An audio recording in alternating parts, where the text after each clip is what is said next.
শুভ সকাল বন্ধুরা। আজকে আমরা শশা পাটাতে চলে এসেছি। আমার এই নতুন ভিডিওতে আপনারা জানবেন আমরা কোনখান থেকে শশা পাঠাচ্ছি। চলো ভিডিওটা সম্পূর্ণ দেখুন, তারপর বুঝতে পারবেন কোথা থেকে জল আনা হচ্ছে। এই যে এটা হচ্ছে আমার শশা বাড়ি।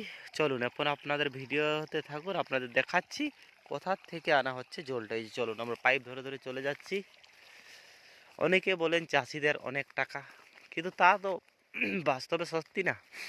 আপনারা আজকে আমার ভিডিওটা দেখলে বুঝতে পারবেন কতটা পরিশ্রম করে একজন কৃষক টাকা উপার্জন করে। এই যে দেখুন আমাদের প্রায় 20 কেজি পাইপ মেলা হয়েছে। আপনারা সম্পূর্ণ ভিডিওটা দেখলে বুঝতে পারবেন কত দূর থেকে আমরা জল নিয়ে আসছি শশা পাঠানোর জন্য। এই যে এটা আমাদের শশা বাড়ি। চলুন আপনার ভিডিওতে থাকুন, আমি আপনাদের দেখাচ্ছি।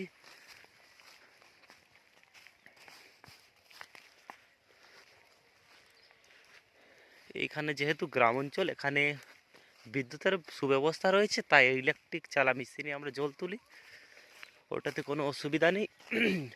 কিন্তু আপনারা ভিডিওটা সম্পূর্ণ দেখলে বুঝতে পারবেন কত অসুবিধার মধ্য দিয়ে আমরা চাষ করি। তার উপরে আবার বানরের উপদ্রব, বানরের উপদ্রব থেকে তো বাঁচা যায় না।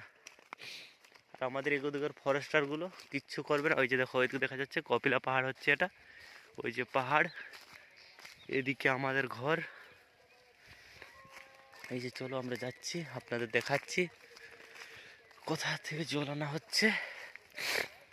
আপনাদের যদি ভিডিওটা ভালো লাগে অবশ্যই লাইক কমেন্ট সাবস্ক্রাইব করে আমার উৎসাহ বাড়াবেন।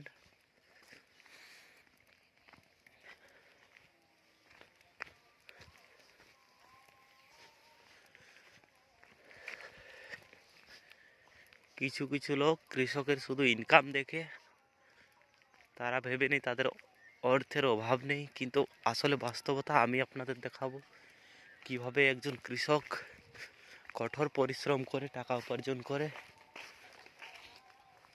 তাও আবার বানর খেয়ে নেই, বন শুকর খেয়ে নেই, পোকা মাকড় তো আছেই, ওগুলোর কথা বাদ দিন। এই যে দেখুন এইখানে আমাদের টমেটো লাগানো হয়েছে, এটা তো জলসেচ দিতে হবে কিছুদিনের মধ্যে। ওই যে দেখুন, এই যে সাদা সাদা যেটা দেখা যাচ্ছে ওটা ওয়্যার, ওটা দিয়ে কারেন্ট আসছে। এই যে আপনারা দেখতে পাচ্ছি আমরা কত দূর চলে এসেছি। আপনারা সম্পূর্ণ ভিডিওটা দেখলে বুঝতে পারবেন কোনখান থেকে জল আনা হচ্ছে। এদিকে জলের অনেক সংকট, কারণ এ নদীগুলো খুবই ছোট নদী, সারা বছর জল থাকে না।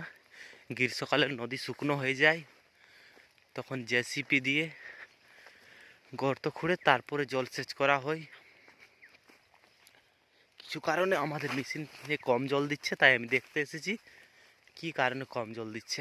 আপনারা থাকুন, আপনাদেরকেও দেখানো হবে। এই যে আমাদের ওয়্যার, এই যে দেখুন এটা হচ্ছে একটা ছোট্ট নদী, এই নদীটা গিয়ে সুবর্ণরেখায় গিয়ে মিলেছে। চলো আমি আপনাদের দেখাই কোনখান থেকে কীভাবে জল তোলা হচ্ছে। এই যে দেখুন এটা হচ্ছে কারেন্টের মেশিন। এই যে দেখো, এই যে এইখান থেকে জল তোলা হচ্ছে। এই যে এটা অতি ছোট্ট নদী। এই যে দেখো, যেহেতু আমি আগেই বলেছিলাম এটা বন অঞ্চল, তাই গাছপালা একটু বেশি হবেই।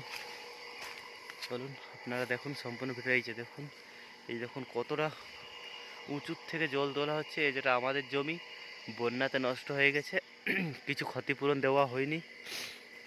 অপরন্তু ধান চাষ করলে বা ওটা করলে ওটাতে জিএসটি লাগিয়ে দিচ্ছে, সঠিক সময় ইউরিয়া পাওয়া যাচ্ছে না, বীজের দাম বাড়িয়ে দিচ্ছে। এই যে এইখানে দেখুন, এইখান থেকে জল তোলা হচ্ছে। এই যে এই নদীটা সরাসরি গিয়ে সুবর্ণরেখায় মিশে গেছে। এই দেখো অতি ছোট্ট নদী। এই যে এখানে আমাদের দেখুন সম্পূর্ণ। সো গাইস, যদি আপনাদের ভিডিওটা ভালো লেগে থাকে তো আমাকে সাপোর্ট করুন, লাইক কমেন্ট সাবস্ক্রাইব করে আমার উৎসাহ বাড়ান। তাহলে এই ব্লগ ভিডিওটি এখানেই। সুপ্রভাত, গুড মর্নিং, বাই বাই।